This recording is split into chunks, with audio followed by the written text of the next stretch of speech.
Welcome back. Iran and Israel halting the first exchange of attacks on each other since April after President Trump demanded the two sides cease strikes yesterday. Israeli Prime Minister Benjamin Netanyahu saying that he will continue to respond forcefully to any future attacks. Tehran says the strikes will resume if Israel goes after Hezbollah in Lebanon. The flare-ups resumed on Sunday and Monday as Iran hit Israel, and Israel retaliated. Meanwhile, 2 U.S. service members were rescued overnight without injury after an Apache helicopter gunship went down near the Strait of Hormuz. President Trump says both of the pilots are now safe. The commander-in-chief also warning Iran against any new strikes while signaling a deal could be just days away. We have ongoing negotiations in Iran and with Iran, and that hasn't stopped. And we could have at least an idea by 1 or 2 days from now, but we should be able to do it in 1 hour, if you want to know the truth. What's the biggest sticking point right now? I don't think there are any sticking points. We're very close to having a very, very good, strong, powerful deal. We do the bombing, a lot of people are going to be killed. Who wants to do that? I don't. And we'll have a signed document that's actually stronger than doing the bombing. Joining me now is Fox News senior strategic analyst and chairman of the Institute for the Study of War, General Jack Keane, back with us. General, always a pleasure. Thanks so much for being here. Delighted to be here, Maria. How would you characterize Hezbollah today? And has Lebanon created a new front in this war, General? How do you assess things? Well, first of all, let's begin with President Trump. I mean, he has brought us to this place because he's the first president that's ever taken consequential action against Iran to stop the predatory behavior in the region.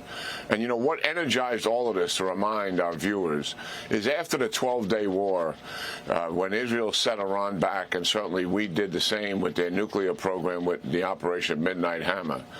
What happened after that, the Iranian regime committed to achieving all of their goals despite what had just happened to them. They were going to recover their nuclear program. They were going to rebuild, and they began immediately to accelerate their ballistic missile and drone program. And they continued the funding to proxies. They just changed the network they were passing the money through. So nothing changed from their perspective. If anything, they were doubling down. And given the ballistic missile threat, that energized ourselves and Israel that we had to deal with this threat, and we had to deal with sooner rather than later. So that brought us to this war footing that President Trump committed us to. And that's the reality of it. And no one else has ever taken this major step. And that's right. Also for our audience to understand, if we get this right, we can reset the Middle East for generations to come in terms of establishing peace and stability and a long-term economic prosperity. That is the goal. Yes, is it aspirational? Of course it is. But we're on that pathway. So we got to remind ourselves of that. We're Absolutely. in a major diplomatic phase. We shut down the war back on April the 8th, and for 2 months we've been trying to work out a deal with the Iranians. I believe the president is sincere in trying to get this deal done. The Iranians, I think, are sincere in the words and the people who are talking to our negotiators. But I also have to remind our viewers, we've got to pay attention to what they do. And you just mentioned one of the things that they do. On April the 17th, there was a terms of agreement for a ceasefire in Lebanon, specifically tied to that. The general ceasefire was April the 8th. And on the very day it was signed, and every day since that time frame, Hezbollah has been attacking Israel in Lebanon. And Israel has a right, according to the terms of agreement, I read it myself, they can attack back when Hezbollah is planning, attack is imminent or is in execution. And that is what they have done. And that is the reality of what we're facing here. Hezbollah is doing this under the orders of the Iranians, which questions the sincerity of making a deal, right? What else has Iran done? Well, they've been intervening in the Straits of Hormuz, attacking shipping there, and we have been defending against that quite successfully. If they bring out a fast boat or a drone, we knock it down. And then they began to attack the Gulf states. Remember, we have a ceasefire since April the 8th. Just just a week ago, they attacked the Kuwait International Airport. Many of us have been in and out of that airport many times. Terminal 1.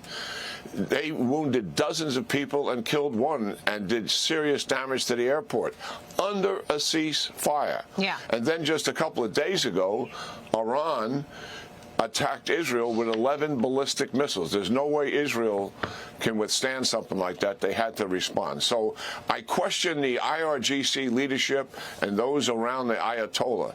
Are they as really sincere in making this deal? And if they are, why don't they shut this behavior down and actually roll up their sleeves and get serious about making a deal with President Trump? Why do they continue to undermine the negotiations like this? So I question the leadership's sincerity, not the negotiators who are talking to our guys going forward. And here's the other thing.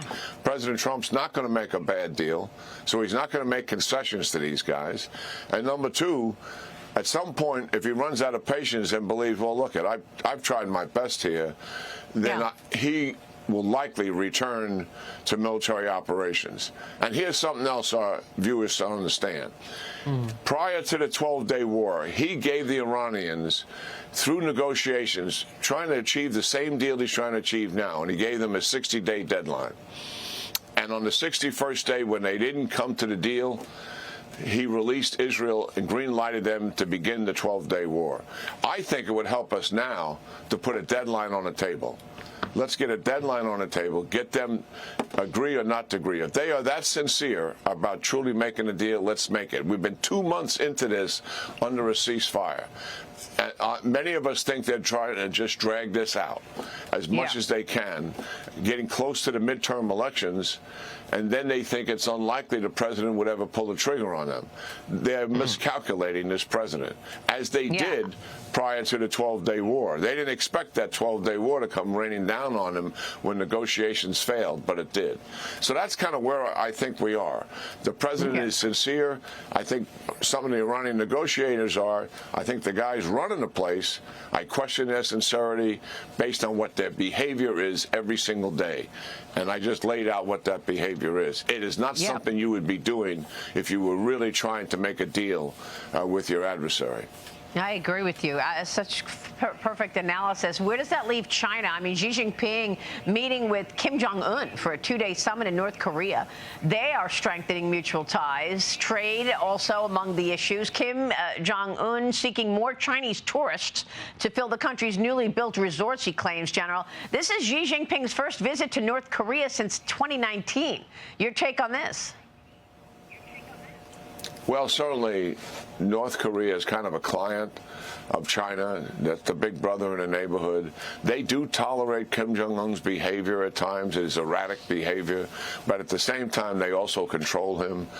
China does not want the peninsula of Korea to be destabilized because of North Korea's aggression, and certainly we have seen lots of that aggression, and President Trump did a lot to shut that down during the first administration, and you can see Kim Jong-un really hasn't raised that kind of aggression again in the second Trump administration.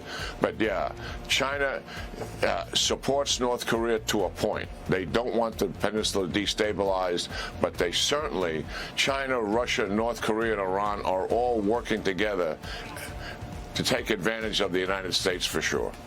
All right, General, we'll leave it there. Always great to see you, sir. Thanks very much.